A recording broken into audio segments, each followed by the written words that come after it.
grabe, anong motor yun? Inline 4, grabe naman. So good evening mga padi, it's me again, Ryan Cortez from Ride with Rai. So bali ngayon, gagawa na naman tayo ng panibagong vlog. May i-share ako sa inyo. Gusto ko nang i-share sa inyo to dahil marami na nagtatanong nito sa TikTok natin or sa YouTube, sa mga comment. Kaya ayun, napagdesisyonan ko na ibahagi na sa inyo yung mga tinatanong nyo palagi. Simple lang naman to mga padi. Bali ang i-share ko sa inyo is yung camera settings ko na ginagamit kapag gabi. Kasi napapansin ko sa mga TikTok ko mga padi, dami rin nagtatanong kung anong settings daw ba yung ginagamit ko dito sa DJI, lalo na nung GoPro pa yung gamit natin. Pero napansin ko recently na ang dami nga nagtatanong kung ano yung camera settings natin dito. So ayun, ibabahagi ko ngayon sa inyo para isang sagutan na lang para lahat sa inyo mga buddy, di ba? So bali si Luna muna yung gamit natin dahil puro 450 SR content na yung mga nilalabas natin, kaya it's time naman para gamitin din si Luna yung passion natin. Dahil kung makikita nyo sa may previous na nilabas ko na vlog natin is may nag-comment dun na dalas-dalasan ko naman daw yung paggamit dito sa Passion dahil supporter rin siya, subscriber din natin na gusto mo makakita ng Passion contents. Kaya ayun, ito na yung hinihiling mo. More Passion muna tayo ngayon. So basically mga padi, di ko rin alam kung saan ako pupunta ngayon. Maghanap muna tayo ng spots para ma-share ko sa inyo kung ano yung yung camera settings ko kapag gabi para dito sa DJI Action 5 natin mga padi. So ayun, sobrang excited na akong i-share sa inyo para if ever na trip nyo yung settings ko or may minor changes kayo is nakatulong ako sa inyo, di ba mga padi? Kanya-kanyang preference naman tayo kapag dating sa camera settings, di ba? Bali ayun lang mga padi. Bali ang ginagamit ko palang mic natin ngayon is yung binigay sa atin ni Princess, yung DJI Mic Mini. So kung napapansin nyo naman yung audio quality natin ngayon is medyo nag-iba. Ewan ko kung napapansin nyo yung difference sa dati kong ginagamit na mic na Racing Boy. Mas nakita ko yung difference nito na sobrang ganda ng pickup nya, sobrang ganda ng quality, ibang iba talaga.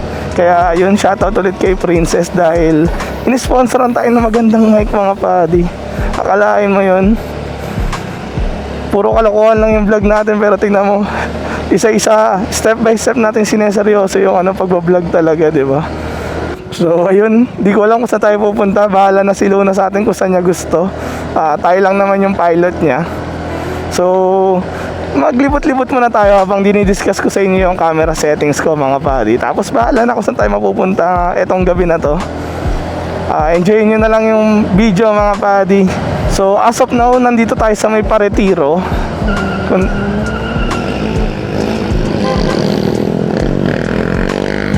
Kung di ako nagkakamali mga padi.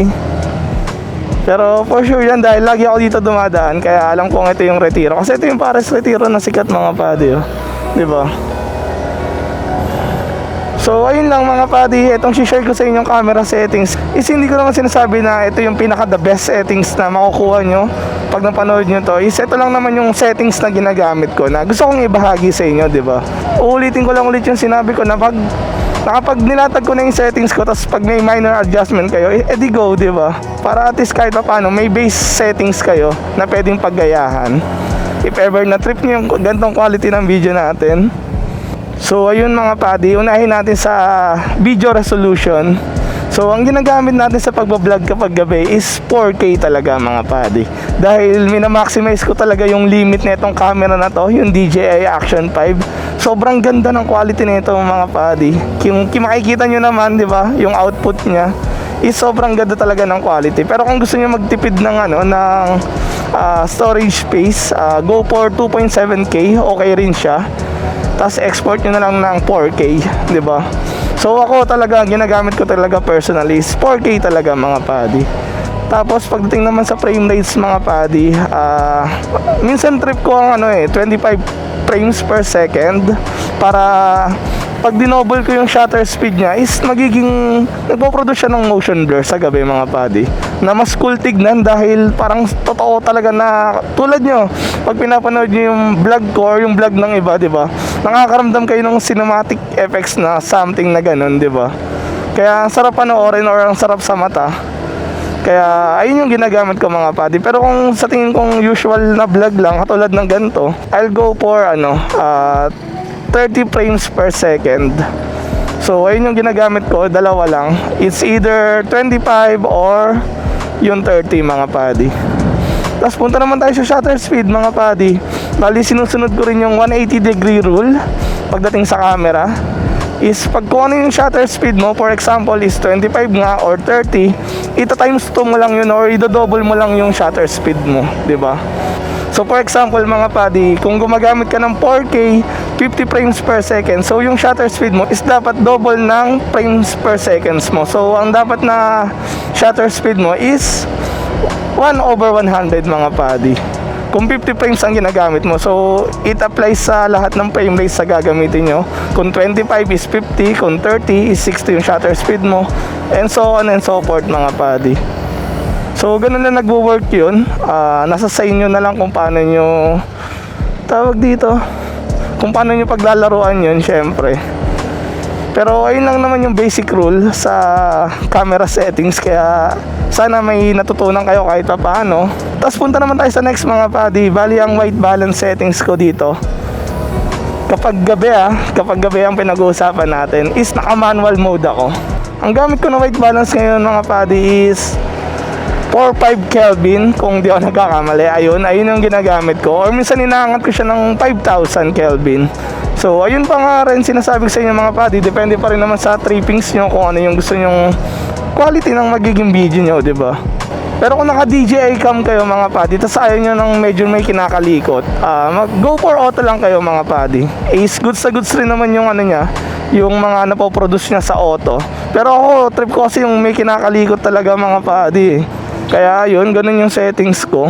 Tapos pagdating naman dito sa gamit ko na mic, bali nag-adjust rin ako ng gain. Bali ang gain ko dito is -12. Tapos inaayos ko na lang siya or nagdadagdag or nagbabawas na lang ako sa post-production. Ayan.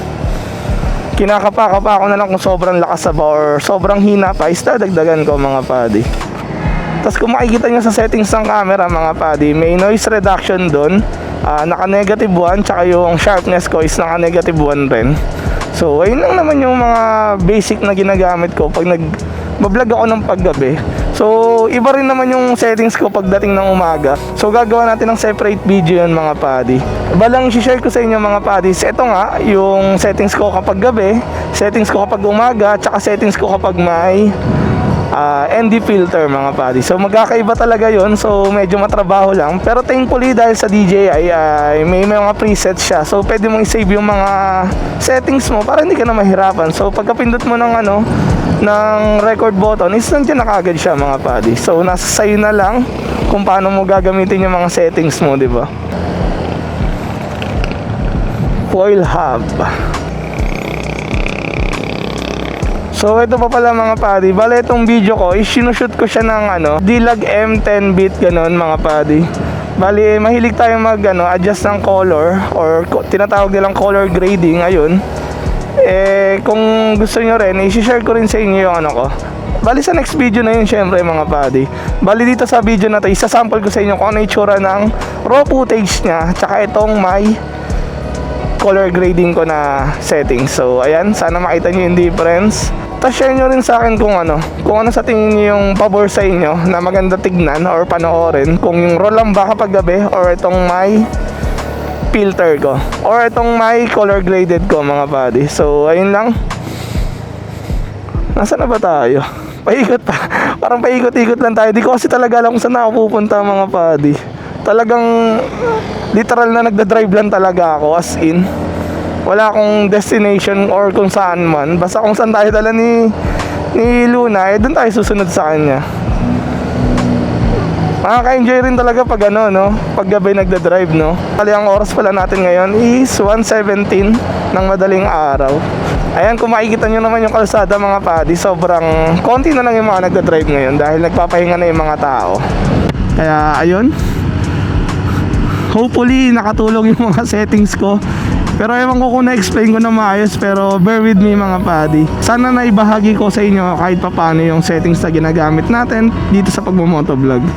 Tapos kung may share rin kayo mga padi, comment down below nyo yung mga settings nyo. Baka pwede natin i-try, tas gawa natin ng review, di ba? Malay nyo mas maganda yung settings nyo kumpara sa akin. Kaya ayun, mas malaking tulong yan kung may babahagi nyo rin sa akin mga padi. Kahit true comments lang mga padi, nagbabasa naman tayo.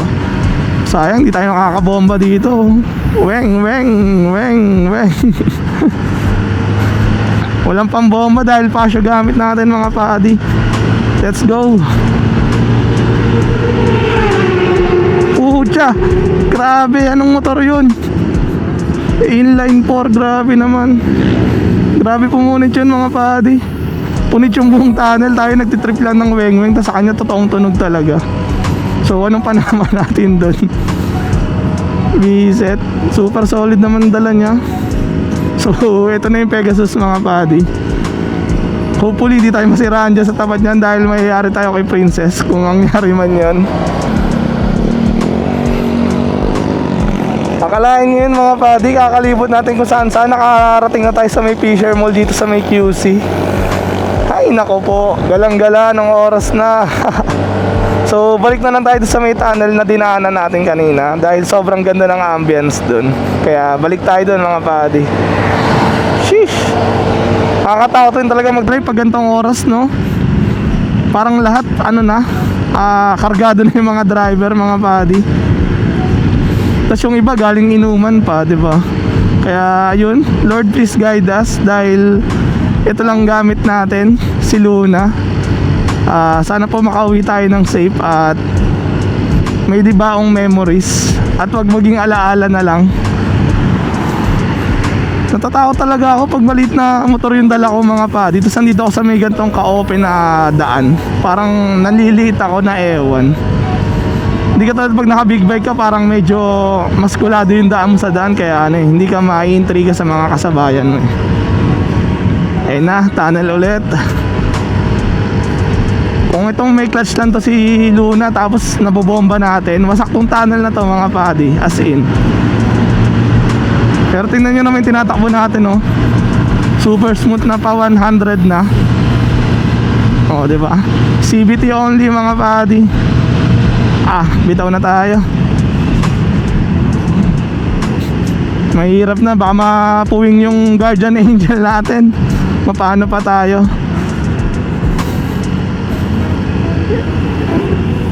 Balik na lang tayo ulit sa pacing ng 50, 60, 70.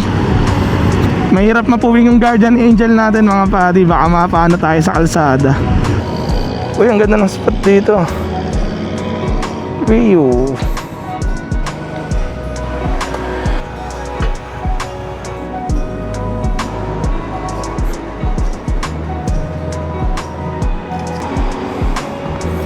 So ayun lang mga padi, bali tingnan nyo tong kapangyarihan ng DJI. Ayan, kung saan ko balak ilagay yung camera is dun ko may ilalagay. So ayan, para may ibang point of view naman kayo mga padi, para hindi puro daan yung nakikita nyo habang nagkukwentuhan tayo. Bali huminto muna ako dito saglit sa gilid para kumuha ng thumbnail. So lastly mga padi, bali may nakalimutan pa pala akong i-share sa inyo. Bali yung stabilization na kasama dito sa DJI, isang gamit natin is Rocksteady lang. Bali naka-on yung stabilization natin ng Rocksteady lang mga padi. Hindi ko na ginagamit yung Rocksteady Plus dahil sobrang nakakrop yung sobrang nakakrop yung mismong video, lumiliit siya. Tapos isa pa pala mga padi, putik na yun, ang dami ko nakalimutan. Ang ginagamit natin na field of view is ultra wide mga padi. So sana wala na ako nakalimutan pa. At kung meron man comment nyo na lang, tapos itanong nyo na lang sa akin. Tapos ako nang bahala magsagot mga padi. Baka mamaya hindi ko kasi na-check na maayos lahat, di ba? Kaya mas okay nang mai-correct nyo rin or magtanong rin kayo if ever na may gusto pa kayong malaman, di ba? Willing naman tayong mag-reply at sagutin yun. So ayun lang mga padi, ayun lang yung purpose ng video na to. Maraming salamat sa inyo kung nagstay kayo hanggang dulo ng video at sumama sa akin na makipagkwentuhan habang nagsasayang na naman tayo ng gas syempre. At ayun lang mga padi, maraming salamat sa inyo. Maraming salamat palagi sa suporta nyo at kita sa susunod kung sakali man mga padi. Ride safe palagi sa inyo and peace out mga padi. Babush! Check the mic and make sure it sound right, boys.